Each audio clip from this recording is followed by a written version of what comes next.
Audio Jungle.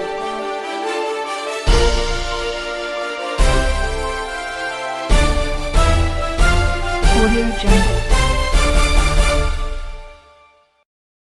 चीनी सैनिकों के बीच सीमा पर हिंसक झड़प हुई है। भारतीय सेना के आधिकारिक बयान के मुताबिक गलवान वैली सीमा पर सैनिकों के पीछे हटने के दौरान ये झड़प हुई। भारतीय सेना का कहना है कि भारत चीन सीमा पर गलवान घाटी में सोमवार रात को दोनों देशों की सेना में जोरदार संघर्ष हुआ, जिसमें सेना के एक अधिकारी और 2 सैनिकों की मौत हो गई है। भारतीय सेना के मुताबिक इस घटना में चीन के सैनिक भी हताहत हुए हैं। भारतीय सेना के अनुसार दोनों देशों के वरिष्ठ सैन्य अधिकारी अभी मामले को सुलझाने के लिए घटना स्थल पर बैठक कर रहे हैं। गलवान वैली भारत चीन के लद्दाख सीमा रेखा का इलाका है। पिछले दिनों इस इलाके में चीनी सैनिकों के भारतीय सीमा में प्रवेश करने की वजह से दोनों देशों के बीच तनातनी देखने को मिल रही थी। भारत और चीन के बीच सीमा को वास्तविक नियंत्रण रेखा या LAC कहा जाता है, यानी 1962 की लड़ाई के बाद की वास्तविक स्थिति। रक्षा मंत्रालय के सूत्र बताते हैं कि ये शुरुआत अप्रैल के तीसरे हफ्ते में हुई थी, जब लद्दाख बॉर्डर यानी लाइन ऑफ एक्चुअल कंट्रोल पर चीन की तरफ सैनिक टुकड़ियों और भारी ट्रकों की संख्या में इजाफा दिखा। इसके बाद से मई महीने में सीमा पर चीनी सैनिकों की गतिविधियां रिपोर्ट की गई हैं। चीनी सैनिकों को लद्दाख में सीमा का निर्धारण करने वाली झील में भी गश्त करते देखे जाने की बात सामने आई। मामले की गंभीरता का अंदाजा इस बात से लगाया जा सकता है कि कुछ दिनों पहले